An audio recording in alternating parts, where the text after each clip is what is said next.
Hello everybody and welcome to the Officer Gamer channel, where here you have the right to game on. Alright guys, since it's about to be a winter storm outside and the new Silent Hill movie is coming out, I thought it'd be a good idea to hit up Silent Hill Shattered Memories for the PlayStation 2. Woo, let me get this out the way.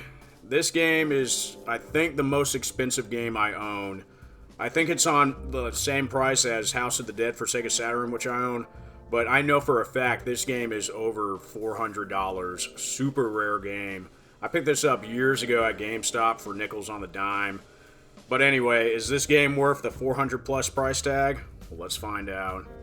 Yeah, this game is a reimagining of the first game, not a remake, just a totally different take on the story.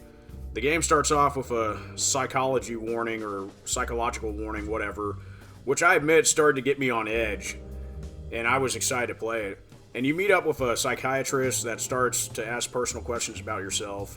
And I wish they would have went more into detail with the questions, but it's still cool. I was 20 years old when I started playing this game, but I replayed it for this review as a 35-year-old, and the answers, as you would expect, were very different from when I answered them back then. But yeah, then the game begins. Pretty much the same beginning as the first game. You get in a wreck with your daughter, and you wake up. Instead of a foggy town, it's a snowy town, and it's up to you to go find her. And let me get my main complaint out the way. This game, it's just not scary at all. It's a little creepy, but it's hands down the least scariest Silent Hill game in the franchise. Not the worst game in the franchise, just the least scariest, in my opinion. It's not scary at all. But yeah, let's get into the gameplay. Your job is to figure out where your daughter went by running into people, talking with them, opening doors, finding locations, etc. In between levels, you go back and forth with the psychiatrist guy and answer more questions, and depending on your answers, the levels change. Not drastically, but little things here and there.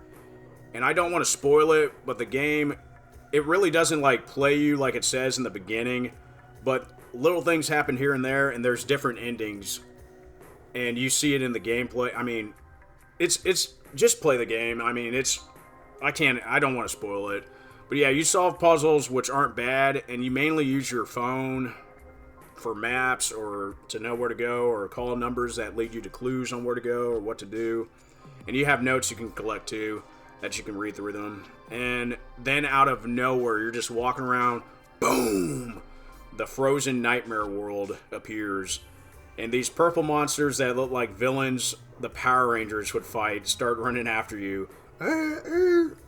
Your only line of defense are flares and knocking over shelves.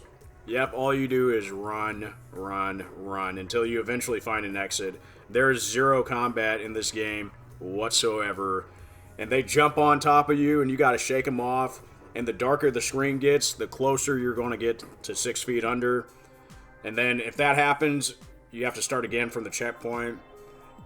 But yeah, that's pretty much the gameplay of the entire game. The little monster things, they sound creepy, but there's no jump scares or nothing no creepy stuff. It's just not scary. But the graphics, they're not really good either. But this was originally a Nintendo Wii release, so it's not bad for what it is. The music isn't bad either. The voice acting is great, and the story, like I touched on before, it's what makes the game. It's a really good story, and once again, that's all I'm going to say. But yeah, all in all, I give Silent Hill Shattered Memories a 3 out of 5.